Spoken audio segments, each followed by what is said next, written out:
You walk into the salon. You show your stylist a photo. She smiles. She nods. And then, she quietly changes the subject. Sound familiar? Here's something most stylists will never say out loud.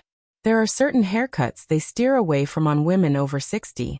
Not because those women can't pull it off, but because there are better options. Options that soften. Options that lift. Options that actually work with the face you have today. Not the face you had at 30. This isn't about rules. It's not about what you can or can't wear.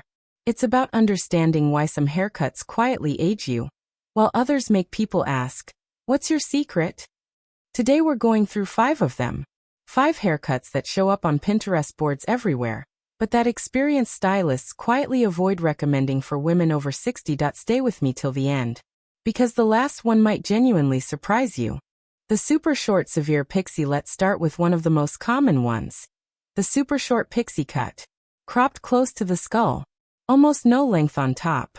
Bare around the ears and neck. It looks sharp in magazines. It looks effortless on celebrities. And stylists hear the request all the time. Especially from women who want low maintenance after years of styling. But here's what most stylists know and don't always say. A very severe, close-cropped pixie on a woman over 60 can actually work against you. Not because short hair is wrong. It isn't. Short hair can look absolutely stunning. But when a pixie is cut too close, too flat, too uniform all the way around, it removes the very softness that your face needs most. As we get older, our face changes shape. Volume shifts. Jawlines soften.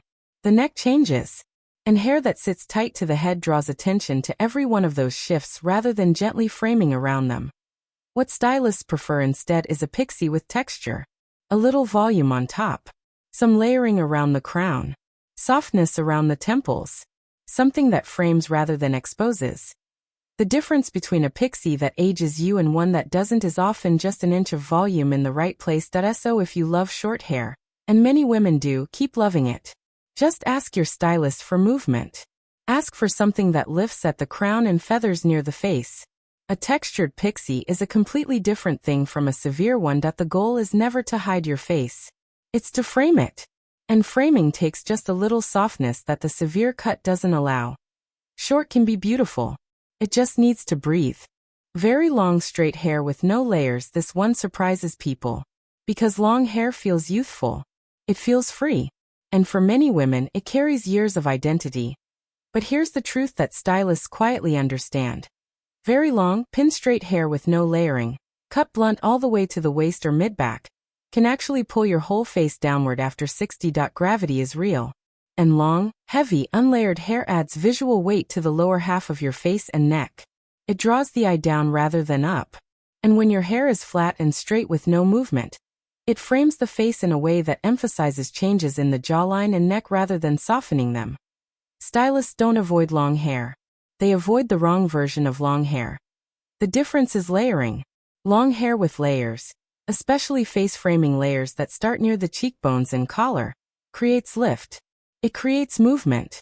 It makes long hair feel light rather than heavy. There's also the color consideration. Long, unlayered hair in a single flat color reads as very dense and one-dimensional. Adding soft dimension, subtle highlights, or a lived-in color technique suddenly makes the same length of hair look entirely different. Women who wear long hair beautifully after 60 almost always have 2 things in common. Their hair has layers. And it has dimension. So if long hair is part of who you are, hold on to it. Just ask your stylist to add face framing layers and a little movement throughout. That single change can make long hair look 10 years younger almost overnight. Length is not the problem. Flatness is. The blunt one-length bob. The blunt bob is everywhere. Clean lines. Sharp ends. Perfectly even all the way around. It's geometric. It's structured. It photographs beautifully. And for many women over 60, it's quietly working against them. Here's why stylists think twice before recommending it. A blunt one-length bob. Cut straight across with no layering, no softness, no graduation. Creates a very strong horizontal line right at the jaw. And after 60, that horizontal line draws the eye directly to the area where most faces have changed the most. The jawline. The neck. The chin area. When that line is blunt and unbroken, It almost acts like an arrow pointing to exactly the features that feel most changed with age. Compare that to a graduated bob, a textured bob, or a layered bob. These cuts still give you all the elegance of a short, clean style, but they break up that horizontal line. They add softness around the jaw. They allow the ends to curve slightly inward, or taper gently rather than sitting in a hard line. Stylists also note that blunt bobs require very frequent trims to maintain their shape. The second they grow out even slightly, they start to look uneven and heavy. A textured or graduated cut grows out far more gracefully. The good news is the fix is simple. If you love your bob, you don't have to change the length at all. Ask your stylist to add point cutting to the ends, some soft layering through the interior, and maybe a slight graduation at the back. Same style, different energy, and suddenly the bob that was working against you starts working for you. Structure is lovely. Softness within structure is lovelier. Heavy blunt bangs straight across. Bangs are back. You see them on everyone. And there's something about a fringe that feels bold, intentional, and modern. But heavy blunt bangs cut straight across the forehead. Especially thick, dense ones that sit in a solid curtain, are something experienced stylists often steer away from after 60. The reason is actually quite simple. A strong, blunt fringe creates a very hard horizontal line across your face. And after 60, hard lines tend to emphasize rather than soften. That thick band of hair across the forehead shortens the face visually, draws attention to the eye area, and can actually make fine lines around the forehead and eyes more visible rather than less. There's also the maintenance reality. Heavy blunt bangs require trimming every 2 to 3 weeks to keep their shape. They require daily styling. And on days when they're even slightly grown out, they can feel more aging than no bangs at all. What stylists tend to prefer instead are soft, wispy bangs. A feathered fringe. Sideswept pieces that gradually blend into the rest of the hair. Curtain bangs with a center part that frame rather than cover. These softer versions give you the youthfulness and intention of a fringe without the harsh line. They move with the face. They soften the forehead rather than cutting across it. The goal with bangs after 60 is always softness. A fringe should feel like it belongs to your face, not like it landed on top of it. If you want bangs, get bangs. Just ask for soft, feathered, and blended. Your stylist will know exactly what that means. Bangs that frame you always look better than bangs that box you in. The tight perm. This one carries the most history, and it deserves a real, honest conversation. The tight perm.